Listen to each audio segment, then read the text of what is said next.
नमस्कार दोस्तों, astro Ajay channel पे आप सभी का हार्दिक स्वागत, वंदन और अभिनंदन करते हैं। आज का जो टॉपिक है, दैनिक जीवन में व्यक्ति कुछ ऐसी बीमारियां हैं जो कि सर्वमान्य सी हो गई हैं। शुगर की समस्या, ब्लड प्रेशर की समस्या और हृदय रोग से संबंधित विकार, काफ़ी बीमारियां तो व्यक्ति की भागती दौड़ती मशीनीकृत ज़िंदगी की वजह से नैसर्गिक और प्राकृतिक जीवन न जी पाने की अक्षमता, खान पान का दूषित होना, सुकून शांति का खो जाना और जो व्यक्ति की अवस्था है, बाल्यावस्था, किशोरावस्था, वयस्कावस्था और वृद्धावस्था, ये जो जीवन के चरण हमारे पूर्वजों ने, हमारे एंसेस्टर्स ने निर्धारित किए थे, जिसमें कि शुरू के जो 25 वर्ष रहते थे उसमें ब्रह्मचर्य के साथ शिक्षा अध्ययन, उसके बाद गृहस्थ जीवन में प्रवेश और उसके बाद वानप्रस्थ आश्रम और अंत में मोक्ष की अवधारणा थी। इस रूप में जीवन आश्रम की व्यवस्था में विभाजित था। आज का जो जीवन है, आधुनिक जीवन है, आधुनिक शैली है, भौतिकता से प्रेरित और भौतिकता को लक्षित जीवन का स्वरूप हो चुका है। व्यक्ति बहुत ही ज़्यादा शरीर और मन से गतिशील हो चुका है, तो प्राकृतिक और नैसर्गिक गुणों से विहीन जो जीवन है, जो मशीन से भी ज़्यादा तेज जीवन व्यक्ति का है, उसे बीमारी और रुग्णता से ग्रस्त हो जाना स्वाभाविक सा ही है। लेकिन तो भी कुंडली में कुछ ऐसे ग्रह हैं जिनकी स्थितियां हैं, कुछ ऐसे भाव में ये ग्रह जब होते हैं तो व्यक्ति को बीमार कर देते हैं, रोग दे देते हैं।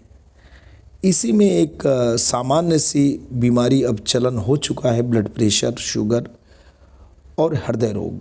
तो आइए आज जो ज्योतिष विद्या के तहत हम ऐसे रोग और इनसे संबंधित ग्रहों की पड़ताल करेंगे। तो बिना देर किए आते हैं पूरी की पूरी बातें दोस्तों आपको बताते हैं। हृदय रोग की अगर हम बात करें तो जन्म कुंडली का जो चतुर्थ भाव है, हृदय रोग की अगर हम बात करें, हार्ट डिजीज़ की अगर हम बात करें, तो जन्म कुंडली का जो फोर्थ हाउस है, ये हृदय, छाती, भावनाएं और रक्त परिसंचरण प्रणाली के का द्योतक है। जो भी ब्लड सर्कुलेटिंग सिस्टम है, जो भी इंसान के भीतर भावनाएं जन्म ले रही हैं, जो भी चेस्ट की बातें हैं और जो भी हृदय से संबंधित बातें हैं, वो जन्म कुंडली का चौथा भाव निर्धारित करता है। और यहाँ पे जो मुख्य प्रमुख कारक ग्रह है वो सन है, सूर्य है। चंद्रमा क्या करता है? रक्त प्रवाह और मानसिक स्थिरता से जुड़ा ग्रह है। हृदय के लिए जो जिम्मेवार ग्रह है वो सूर्य है और ब्लड सर्कुलेशन और मेंटल स्टेबिलिटी के लिए चंद्रमा जिम्मेदार है। रोग का योग दोस्तों कैसे बनता है? अगर चतुर्थ भाव में हम बात करें तो चतुर्थ भाव या उसके स्वामी पर पाप ग्रहों जैसे शनि, राहु, केतु और मंगल की दृष्टि हो जाए या उनकी युति हो जाए। चतुर्थ भाव या चतुर्थेश यानी उनके स्वामी पर अगर ये जो पाप ग्रह हैं, शनि भगवान, मंगल भगवान, राहु और केतु भगवान का दृष्टि पड़े या इनके साथ लग्न जो चतुर्थेश हैं इन्हीं के साथ इनका कंजंक्शन हो जाए। आगे है सूर्य का निर्बल हो जाना। हृदय रोग कैसे होता है? अगर सूर्य भगवान निर्बल हो गए, कमज़ोर हो गए, अस्त हो गए, अस्त, नीच, शत्रु राशि या पाप प्रभाव में चले जाना। पाप प्रभाव यानी छठे, आठवें और 12वें में चले जाना। लग्नेश या चतुर्थेश का अष्टम भाव या द्वादश भाव में चले जाना। और बातें आगे करेंगे। हृदय रोग की बात हो रही है कि चंद्र का शनि या राहु से प्रभावित हो जाना। मानसिक तनाव से हृदय रोग पैदा होता है। अगर भगवान चंद्र शनि या राहु से प्रभावित हैं तो व्यक्ति मानसिक तनाव में रहता है और उस तनाव की वजह से उसका हृदय रोग से उसको पीड़ा मिल सकती है। आगे दोस्तों अगर हम बात करेंगे, यदि सूर्य मंगल में पारस्परिक दृष्टि, सूर्य भगवान मंगल भगवान एक दूसरे को देखें या एक दूसरे के साथ हों और चतुर्थ भाव भी पीड़ित हो तो ब्लड प्रेशर और हृदय रोग का खतरा बढ़ता है। बात मैं क्या कर रहा हूँ? बात मैं ये कह रहा हूँ कि सूर्य मंगल एक दूसरे को देख रहे हों या साथ में बैठे हों और जो चौथा घर है चतुर्थ भाव वो पीड़ित हो तो ब्लड प्रेशर और हार्ट का प्रॉब्लम हो सकता है। अब दूसरी समस्या हम बात करेंगे मधुमेह, डायबिटीज़, शुगर का जो बीमारी आज हर परिवार में शुगर फैल गया है तो उसके लिए कुंडली का छठा भाव जो रोग भाव है वो द्वादश भाव अस्पताल या दुर्बलता से संबंधित भाव जिम्मेदार है। और ख़ास तौर पे इनका जो शुगर की समस्या आती है उसके लिए जो मेन रिस्पॉन्सिबल प्लैनेट है वो भगवान शुक्र और भगवान चंद्रमा है। शुक्र या चंद्रमा का अगर चंद्र भगवान या शुक्र भगवान दोनों की बात कर रहे हैं का शनि भगवान राहु या केतु से संबंध बन जाए तो मधुमेह का योग बनता है। छठे भाव या उसके स्वामी पाप प्रभाव में, छठे भाव या उसके स्वामी पाप प्रभाव में और शुक्र निर्बल हो तो मधुमेह का संकेत देता है। जुपिटर यानी यदि कमज़ोर या नीच हो तो पैनक्रियाज और ब्लड शुगर नियंत्रण प्रभावित होता है। जुपिटर अगर नीच हों यानी जुपिटर आप मान के चलिए नीच राशि में चले जाएं, जुपिटर की जो स्वाग्रही राशियां हैं वो धनु, मीन और कर्क राशियां हैं तो इससे इतर जो नीच राशि है वहाँ पे जुपिटर चले जाएं। यदि लग्न या षष्ठ भाव में राहु शुक्र या राहु चंद्र युति हो, लग्न में राहु और शुक्र मिल जाए या लग्न में राहु और चंद्रमा भगवान की युति हो जाए तो शुगर बढ़ने की प्रवृत्ति होती है। कर्क, तुला या मीन राशि में ये योग बनने पर यह रोग धीरे धीरे बढ़ता है। हृदय रोग के कारक की जो बात हो रही थी, हृदय रोग के लिए मुख्य रूप से सूर्य और चौथा भाव देखा जाता है।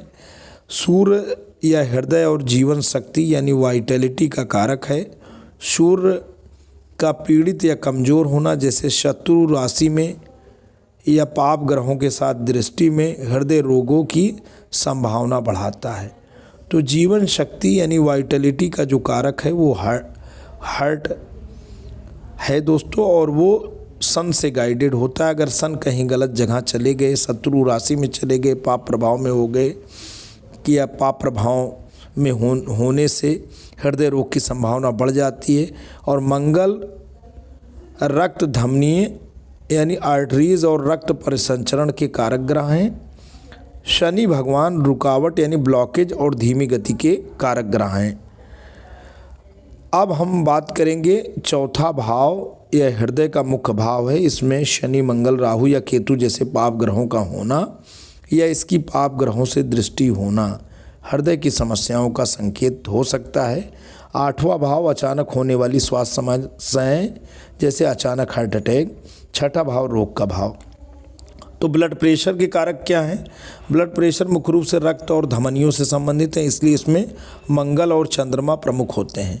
हाई ब्लड प्रेशर कैसे होता है? मंगल यदि या पीड़ित या अधिक बलवान हो, खासकर मेष या सिंह जैसी अग्नि राशियों में।